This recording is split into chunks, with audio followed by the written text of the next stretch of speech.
Welcome to the Healing for Male Survivors podcast. This is a podcast for male survivors of sexual abuse and assault, whether as a child or as an adult. Know that you are not alone and the abuse was not your fault. My name is Mike Chapman. I'm a certified recovery life coach and also a survivor. Let's find hope and healing together.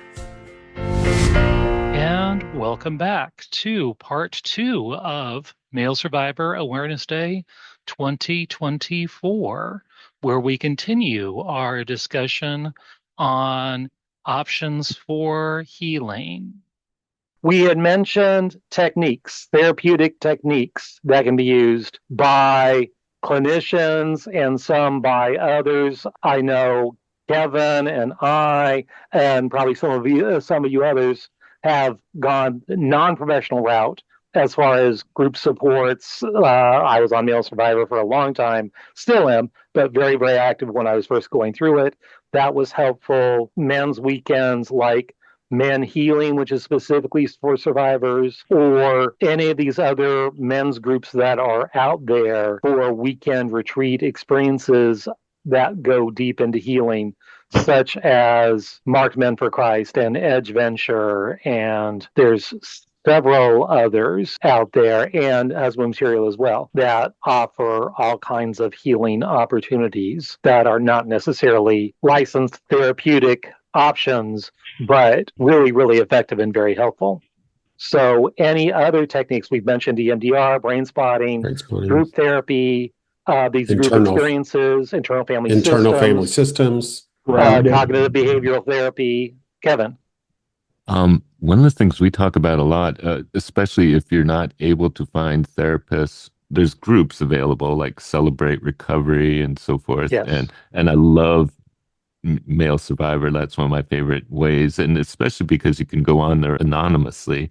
Yes. And post your story and also ask questions of other survivors, or even just exploring it sometimes to see that other men are going through recovery group right away or get a therapist right away, is to journal or to get your story out of your head somehow. Journal, write it down, go to MaleSurvivor, put your story out there. It's really important to get it out of your head and get in writing somehow, or tell your story. If there's someone safe you can talk to and, won't judge you, won't, question you, just to be able to tell your story and get it out, because that actually puts it in a place in your head. Because until then, it's just this thing that you're trying to repress, or you're trying to, deal with without actually dealing with it. And so I think journaling is a huge help, especially when you're first trying to get recovery, first trying to get healing. Yes, absolutely. And episode I just released in the past few weeks on ACEs, which is Adverse Childhood Experiences. And it's, go to the episode, it describes it, it even gives you the test as part of the episode. But it's, you get a score of 1 to 10, depending on how many yes answers to a specific set of possible childhood traumas that this official study that happened in San Diego several years ago was on. And I was at an online workshop, and they had a presentation by an expert on ACEs. And one of the participants went up and she asked this expert, okay, I got a 9, which anything 4 and above is like really, really bad, affects long-term social, mental health, physical addictions, so forth, all these different things that have a huge higher % chance of happening if you have a score of 4 or above. She had a 9. What can I do to lessen the effects of a high ACE score, which means someone who's had a whole bunch of childhood trauma? And his answer was autobiographical journaling is the most effective way to lessen the effects of trauma, which is the theme of my podcast, Tell Your Story, whether it's here on the podcast, if it's journaling by yourself, going on MaleSurvivor, telling your story there. That's what I did when I first started doing that, because I'm not writing on a piece of paper. That's not me. But I can put stuff on a post and pour my heart out, and it's kind of nice because you get all this feedback. The one drawback about male survivors specifically, though they're wonderful, not very faith friendly. They have one little area on spirituality. So if you want to talk about that as part of your healing process, it's often not only not welcome, but kind of shunned unless you put it in there. That's something I wanted to do within husband materials. So we do have a sexual abuse and assault survivors fellowship group, small group within the main husband material community, both of which are free, links in the show notes, as a safe but faith-based place where you can also share your story, for sure. And Luke. Yeah, I first shared my story with Kevin, and it was a great experience just to be able to share my story. I found like SCSA is another one. You know, it's all survivors, and it's separate groups, so it's females and males. Right. And just being able to sit with another survivor and share your story. And that's survivors of childhood sexual abuse, and it's like a 12-step-ish group that's out there. I would say 12-step. It's just we meet every Saturday. Okay, so support group. Yeah, it's a work group. Yes, and I know there's others out there. I know ASCA is another one for abuse survivors, and there's several out there. And I will list as many as I can in the show notes. But yes, great concept. And especially if you cannot afford a therapist and have no insurance or don't have the resources, though Lori would say, if you can find the resources. There's all kinds of resources out there, and there's funds and there's grants and there's all kinds of things.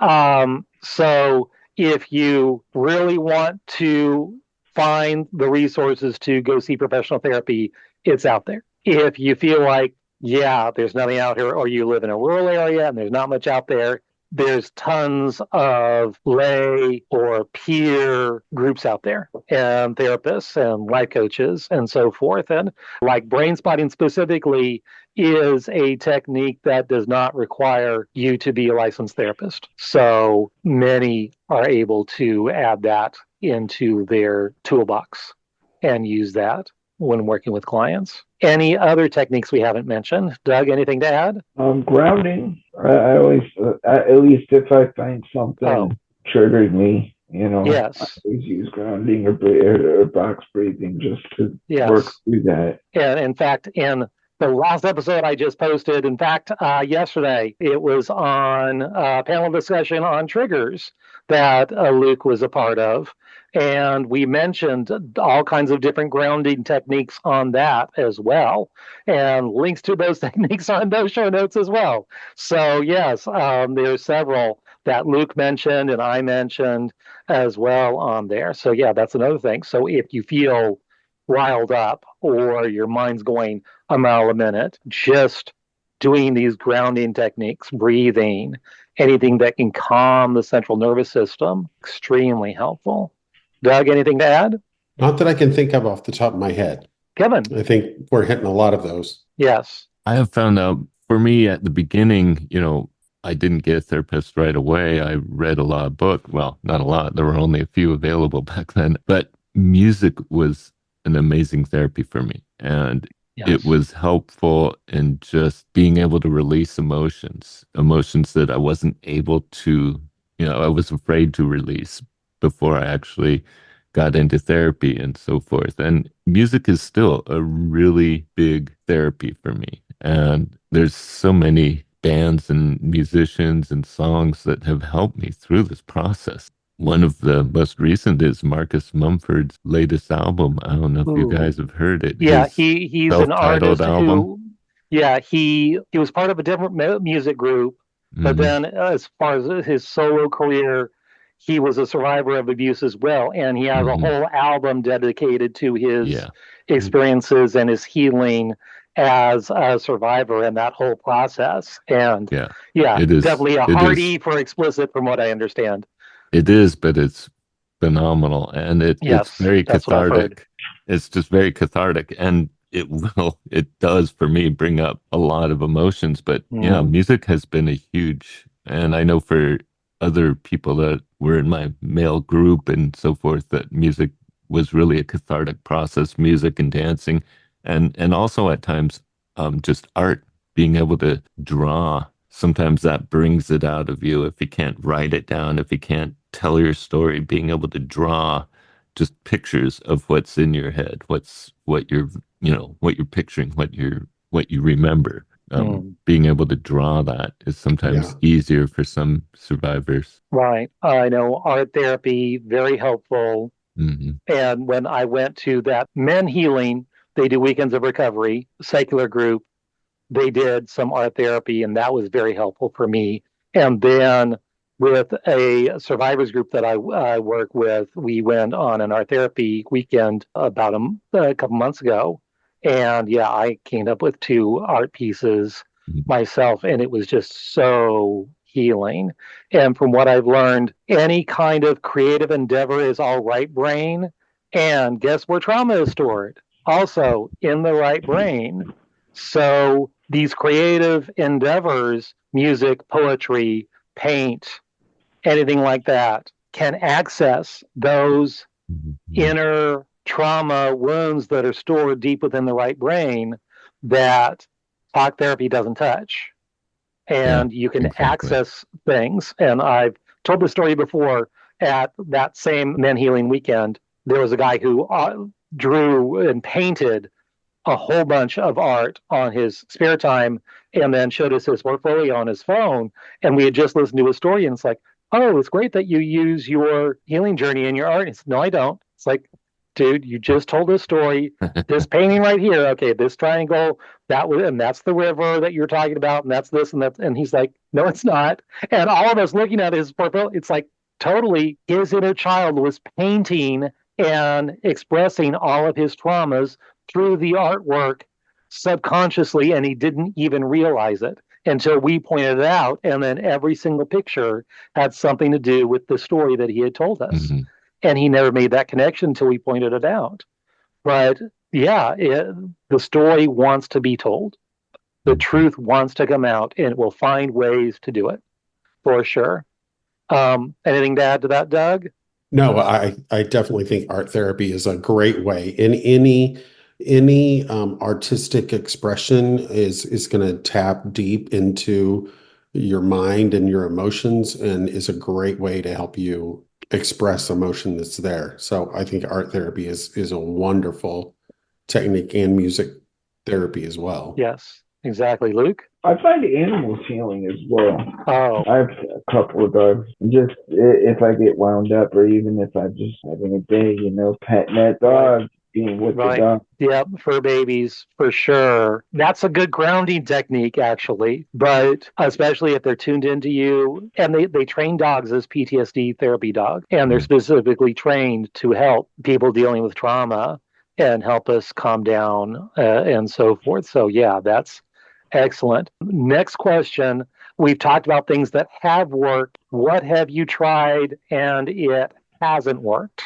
Anything that you've tried and hasn't worked? I know, I'm trying to think. I tried a lot, and a lot was at least a little bit helpful. I know talk therapy helps a little bit, but not a lot. But it did help me. It did help me quite a bit. 3 therapists ago. My current therapist, the one before that, the one before that, that one was female and very, very helpful, but didn't really help with the trauma, but helped with some of the side issues like pornography addiction. She helped me beat that. And support groups helped. What didn't help within Celebrate Recovery, they had, at the time, they specialized in groups. And the only thing that made sense for me, because I wasn't addicted to substances, was really it was a pornography addiction group, but it was sexual issues. So I figured, okay, that's the closest fit. But it was not strong leadership, and they kept saying, yeah, I fell again this week. I fell again this week. And that was the same question, the same statement all the way around. No winning, no even trying. These are things that I did. And every week it was like going around saying, yes, I fell again, I fell again, I fell again. That was not helpful. That did not help me at all. And it got rather frustrating. And because I would go, well, I'm working on all this stuff for my healing and da-da-da-da-da. And everyone else was like, yeah, okay. Because when I went there, porn wasn't my thing. I was still dealing with all this other stuff going on. That was maybe one of the least helpful things. Celebrate Recovery as a whole, very helpful. Their large group meetings, very helpful. But that one particular small group meeting, I ended up going to some of the other, like an A to Z group, which is like everything. That was a little bit more helpful. Yeah, that one group didn't really help. So, what have you guys tried? Well, one thing that I would say is that I think sometimes the church environment and Christianity can be naive when it comes to this subject, just Absolutely. telling you to pray about it, to rush to forgiveness, to forgive your perpetrator. Those things aren't helpful. We kind of term that spiritual bypass, when people are just throwing spiritual, religious, biblical things at you. I believe in all those things, but they have to be done in the correct process and at the correct time when you're at a certain point in your healing where you're ready to do that. But, I think too many times people are told that they need to forgive, they need to reconcile, they need to move on. I think there are a lot of religious and spiritual cliches and things that people are told that are not helpful and are counter therapeutic to their healing. And so I think you have to be real careful about trying to address this kind of issue inside of a real heavily conservative Christian vantage point, because I've seen a lot of harm done that way. So Right. Yes. and I'm a strong conservative Christian. Right. So it's not like I'm knocking that at all. Okay. But I've seen a lot of people hurt by not being allowed to tell their story, not being allowed to take the time and the process of healing, and certain expectations being thrown on them that are just not realistic. Right. Let me add to that. I'll go around, what was the worst thing that someone in a church environment told you about healing and this issue? And I'll start because, yeah, you brought up this memory. Someone who was in a church recovery situation, leader, it's like, Mike, why aren't you done dealing with all this stuff? You should be done dealing with all this stuff by now. And no, this is a healing journey, lifelong process. And he was the newly appointed head of their recovery ministry in this particular church. No, it's a process.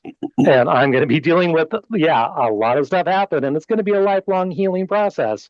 But that was, I knew not to be involved with that group anymore. So, Kevin. Well, I haven't had any unfortunate experiences in church, fortunately. I've been very accepted. But one of the things I wanted to say that doesn't work is having expectations sometimes can be really difficult, especially expectations of how someone's going to react when you tell your story, especially if they're involved in the some story somehow. If it's like if your perpetrator was a relative and you tell the other relatives about it, or having expectations can often make it more difficult.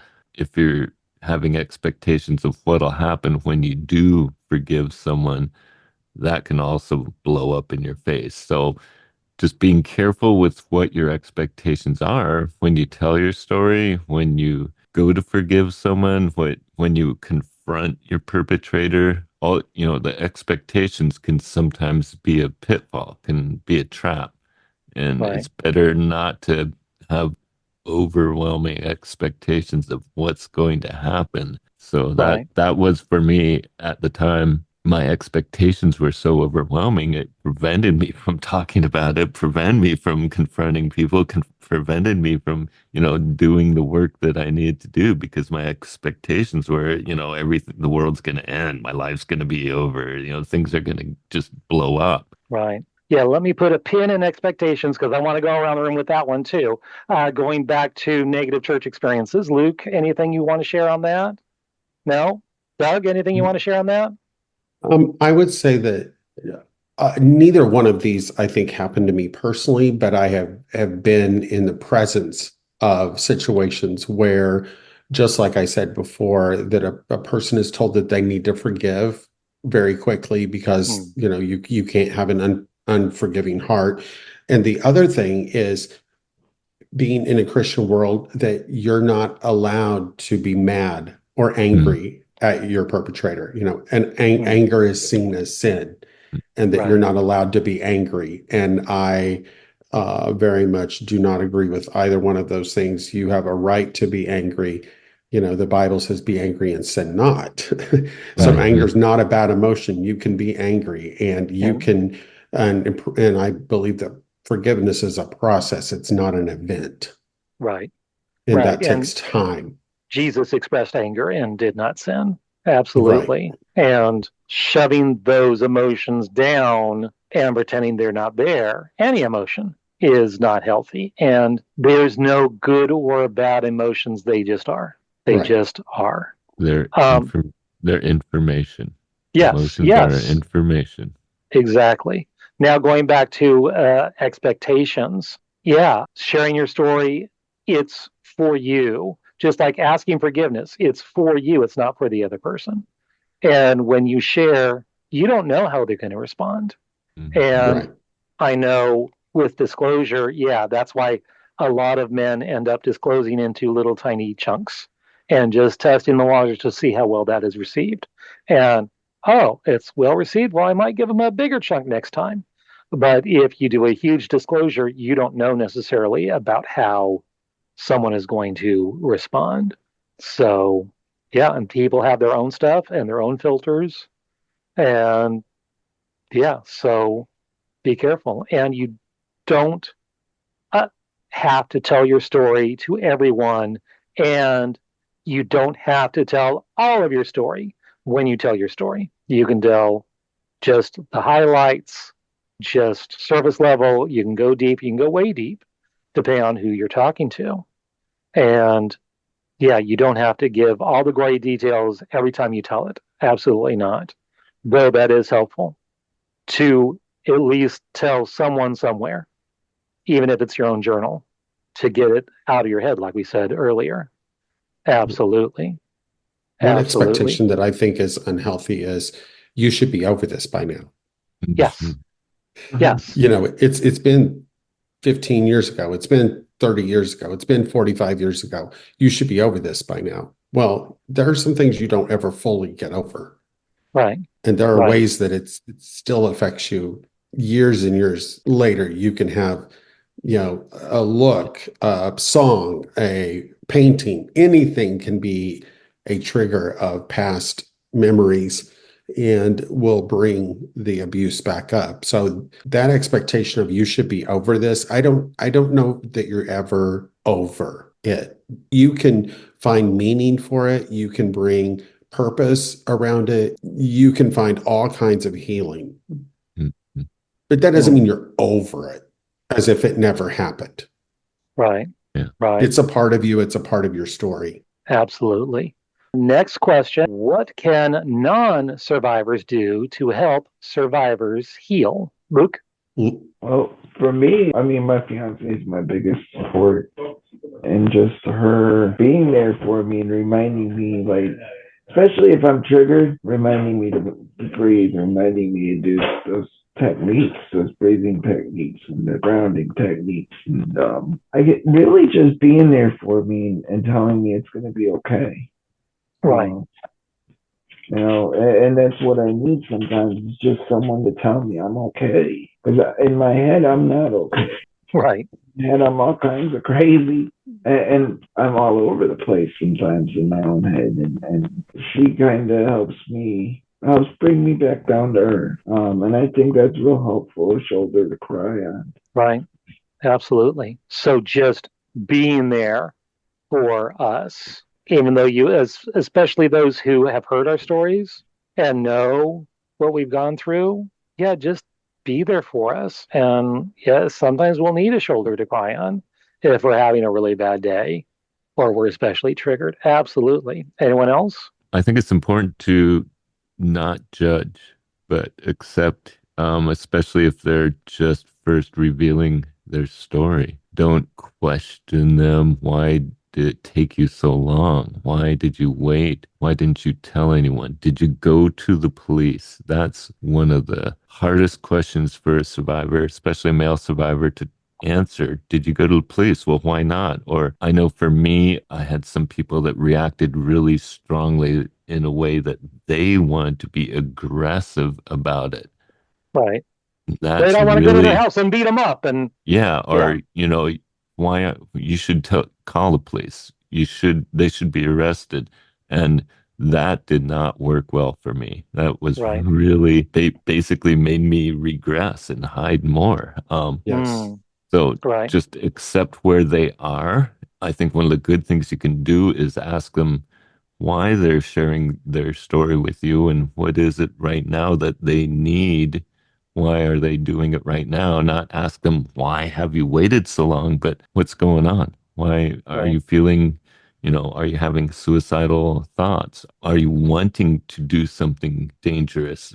Are you in danger? That's one of the most important things you can ask someone if they're first telling their story is, are you in danger? Are you still in a relationship with this perpetrator? Are you safe?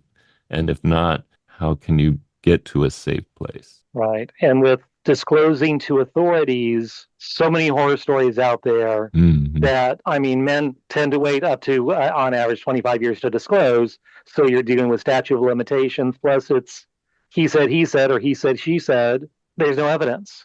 So the police will take a report, but they will not do anything, even right after it happens. Not that people are, survivors aren't afraid of a mind to tell right away. That's the gap in disclosure. But even when they do, they'll get victim blamed, or it's even more traumatizing to disclose to authorities. So many horror stories about that. And that's why so many choose not to. Yeah, absolutely. I Doug? I agree with all those things. Like the person should really focus on listening. Don't make value judgments. Don't make any kind of judgments. Don't make interpretations of what the person is telling you. Don't become overly emotional. I think is another one. Like, don't jump into that. Well, I just want to go kill that person, or I want to go beat that person up.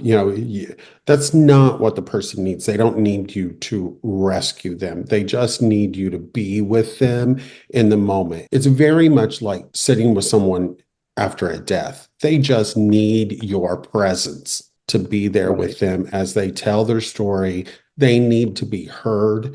They need to be assured that they're being heard, that you understand, empathize with them, don't sympathize with them. I can Right. understand how you feel that way, not, oh, that's so terrible that happened to you. You must Mhm. feel awful. That's not really helpful. But to just be there and to be a friend and to be a support, thank them for their story, encourage them about their bravery in being able to say this and how difficult it must have been for them to do that, and that you're honored to hear their story and share in this moment with them. Right. And make sure you believe them. I told my sister several years ago, and right away she said, I believe you. Those were the first words out of her Mm, mouth. And that yeah. was so helpful and healing for me, just to know that she believed me. That's the best things you can say out the gate. I believe you. Because who would make up this stuff? And why would you make up this stuff? So, yes, please believe. Absolutely. Anything else? What can non-survivors do to help survivors heal? Luke, you wanted to add something? Yeah, just a thought off of what Doug was saying, but I think one of the harder things for me was when I tell my story to, like, some people have heard my story and they just, oh, I'm so sorry that happened to you, or acting like they know what it's like. You can't imagine what this is like unless you've been through it. And I think it's just, for me, it's a really hard thing to hear is, I'm so sorry that happened to you. And just this, what seems like lack of sympathy, and it might not be. Mm-hmm. But again, it's really just about being there for that person, not saying, I'm sorry this happened, or, just be there and I believe you. Right. Absolutely. I think one of the things that's really helpful is also to reassure them it wasn't their fault. You don't Right. blame them for it. It wasn't your fault. You didn't deserve it. It should never have happened to you. Right. Yeah. And it's not your shame to hold, it's the perpetrators. Right. Mm.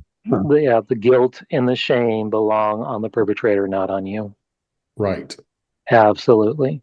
Any final thoughts? Douglas, we'll start with you. No, I'm just so thankful that we have a day and a time where people can be recognized for being a survivor and that they have come through this and that they can have a voice and that there is someone who can hear them. I think we've just had kind of an open dialogue tonight, but a lot of really important things have been said. And I hope it proves to be meaningful for somebody out there, no matter what point they are at in their journey.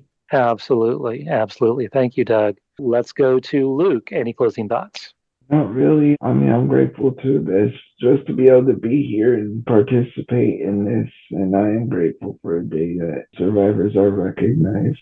Right. For, we're not recognized, but like Acknowledged. People see what we, recognize that. Right. Exactly. We've been through this and we're surviving this. Remember, it's not your fault. Absolutely. And it's not your shame, it's the perpetrator's shame. Absolutely. Kevin, final thoughts? There is healing. There is hope. It's not always easy at first, especially at first. It can feel like it gets worse at first when you're first going through it. Sometimes you have to go through some really hard stuff. Absolutely. Get to the healing and hope, but there is healing. There is hope. The process is worth it. It's so much better to do the work, to do the hard stuff, get through it, because your life will be so much better than just stuffing it and coping with it and just living with it and coping whatever ways you're coping. I know the ways I coped were just so unhealthy. So there is healing and there is hope, and you can do it. You've been through the worst already. Absolutely. Do I have any final thoughts? I'll second Kevin. You can find hope and healing, even if you feel you don't have resources. There's tons of free stuff out there, tons of support groups you can take advantage of online, in person. You just have to ask. And if you need to ask, you can contact me. All of our contact information will be in the show notes as well. Reach out. And I think one recent quote I heard, chase your pain and you will find your healing. So do not stuff it down. Try to numb it with substances. Try to ignore it. Face it head on, and you will find your healing. And thank you so much for my guests, including Dan Carlson and Doug Carpenter and Luke Wiersma and Kevin Bolger. One more thing, Kevin? Yeah. I just want to say to anyone listening or anyone watching that your story does matter, and your story can help others, can give someone else the courage to share their story, to come forward. So you might not even know it, but you can be helping someone else to get the healing. Absolutely. And that's a theme of my podcast, Power of Story. It not only helps your own healing, as we found out from the ACE guy, but sharing it inspires others to find healing when they hear your story. And it's like, this guy got help, I can get help too. So absolutely. And again, healing is out there. There are additional episodes on my podcast. You can find out more, polarlifeconsulting.com/podcast for all my previous episodes, including featuring these three men here and Dan Carlson, and new episodes every week. We record Tuesdays if you want to join us live for future podcast episode events. Information on that is on polarlifeconsulting.com/live. And thank you so much. And we'll see you next time on the Healing for Male Survivors podcast. If you would like to learn more about my coaching with Polar Life Consulting, where I provide one-on-one coaching and group coaching, both with a focus on healing for male survivors, reach out to me at polarlifeconsulting.com. That is Polar spelled Polar. I would love to hear from you. I want to hear your story. If you would like your story featured on this podcast, contact me via my website. If you like this podcast, please rate and review, because that's how other people can find me, and I really want to spread this message of healing and hope to others.